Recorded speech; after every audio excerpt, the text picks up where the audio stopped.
Pero ayon po sa Teachers Dignity Coalition, sana alisin na ito. Tanong natin kung bakit. Makakausap po natin si Mr. Benjo Basas, chairperson po ng Teachers Dignity Coalition. Magandang umaga po, Ka Benjo, at maraming salamat po sa pagtugon niyo sa amin sa umagang ito. Bakit po tinututulan na ito ng Teachers Dignity Coalition itong Catch-up Friday? Yes, magandang umaga po, Sir Henry, at sa lahat po ng mga kapamilya po natin na nanonood at nakikinig, no? Siguro, let me just clarify, no, na hindi naman kami tutol, no, doon sa learning recovery program ng Department of Education, no, or even itong Catch-up Friday sana, no.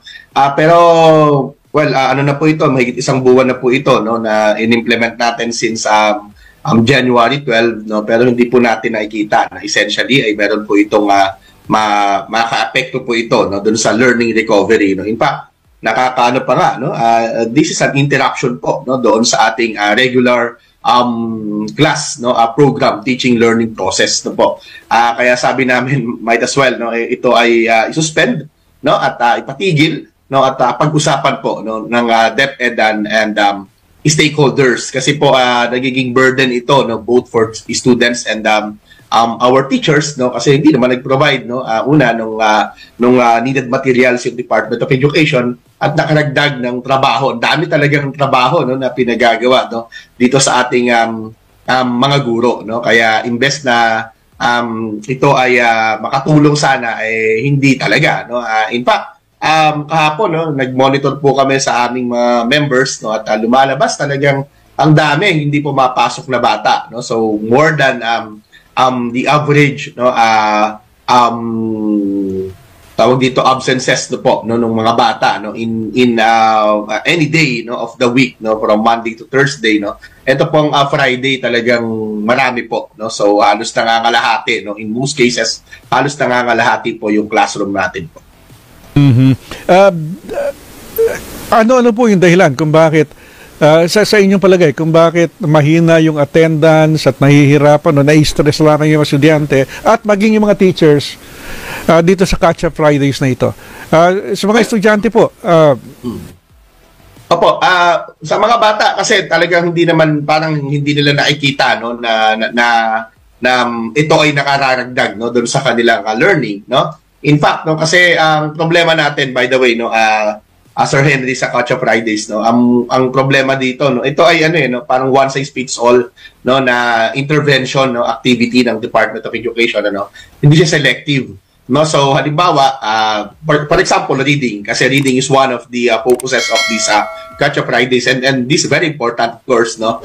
Sa reading po, no, lahat ng bata ay pinagagawa ng the same, no, na activities, no, doon sa kanyang klase, no. While hindi naman lahat ng bata kailangan, ano, yung ganitong reading, no, activities, no. Kaya nga kung i-relate natin siya sa National Learning Camp, no, napag-usapan din natin ito nung nakaraan, no. Yun yung ginagawa pag school break, pag bakasyon. Selected po yun, no. Pinipili natin yung mga bata na gusto nating ilagay, no, sa intervention o doon sa remediation, ano po. Sila yung mga nangangailangan, ano. So ganun po sana yung concept, no.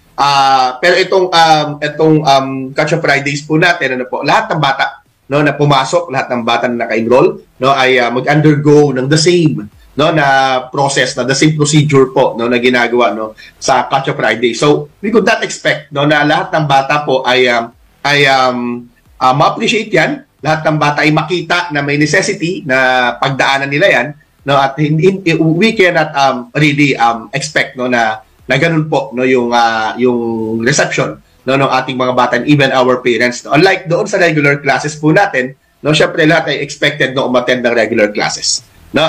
Graded yan, no, yung bawat activity na gagawin nila sa regular classes, no. Dito po sa Catch-up Fridays hindi, no, yung mga ganyan po, no, Sir Henry, no, at wala rin naman talagang materials, no, although the Department of Education in its memorandum, no, for this Catch-up Fridays po ay naglabas naman, ano, ng mga pwedeng gawin, ano po, no, but the thing is wala rin talagang materials, no, na kailangan ng materials kung ano, hindi po pa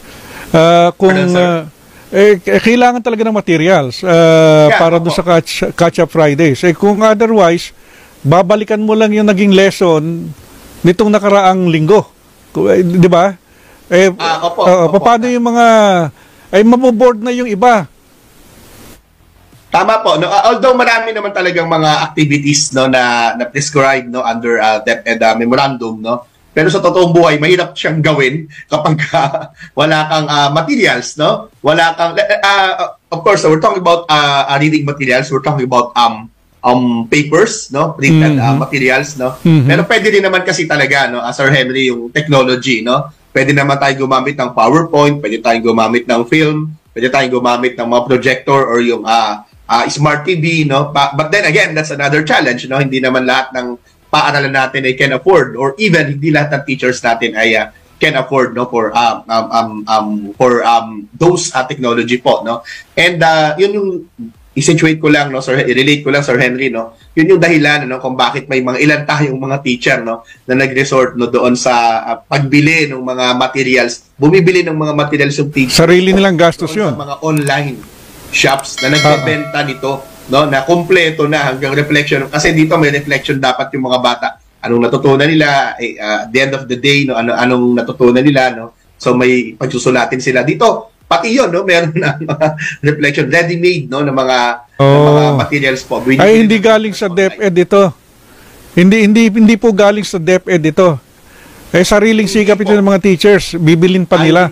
Sariling gastos pa. Ng ilang mga educators din, no? Kasi yung iba naman maganda naman talaga yung mga pagkakagawa. Pero ang medyo masakit pa rito, Sir Henry, may mga ilan tayo, of course, no, TV Patrol, no, reported this last week, no, na meron tayong mga ilang mga schools, no, or teachers, or even school officials, no, na parang napuwersa sila, no, na mag-provide ng materials, no, for a certain amount, no. So and that's yes, oo. No collection policy. Yung mga teacher, di ba, meron nga mga kaso na ganyan, pilit na pinipilit yung estudyante na bumili ng materials para doon sa Catch-up Fridays.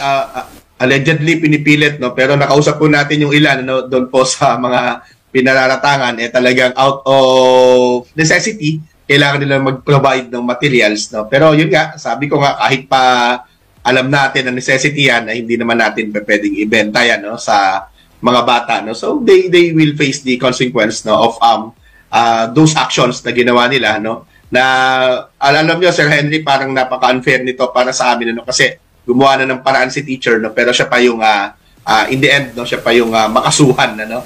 Of course, without naman, ano. Kasi yung ang problema yung sinasabing dapat konsintihin, ano. Yes, I know. Pero ang problema yung non-availability ng karagdagang materials para doon sa Catch-up Fridays. Yes, sir. Yeah, exactly. And that's the reason po, no, kung bakit may mga ganito po. So, panawagan namin sa Department of Education. By the way, no, in fairness, no, sa ilang mga DepEd field offices po, nag-provide po ng mga materials, pero these materials are actually a soft copy po, no, pinadala doon sa kanilang mga Viber groups or doon sa mga teachers, no, email. So, ibig sabihin, hindi mo pa rin magagamit, no, kapag hindi ka gumastos, no. So, ipapaprint mo pa yon. Teacher pa rin yung gagastos. Sa printing. Kasi papaprint mo pa yun eh. Da-download mo pa yan, tapos ipiprint pa. Yes, ay, nako. Okay, nako. Maraming salamat po, Ka Benjo, sa panahon na binigay niyo po sa amin nitong umagang ito. Yes, sir. Maraming salamat din po sa opportunity. Thank you po. Si Ka Benjo Basas, Chairperson, Teachers Dignity Coalition.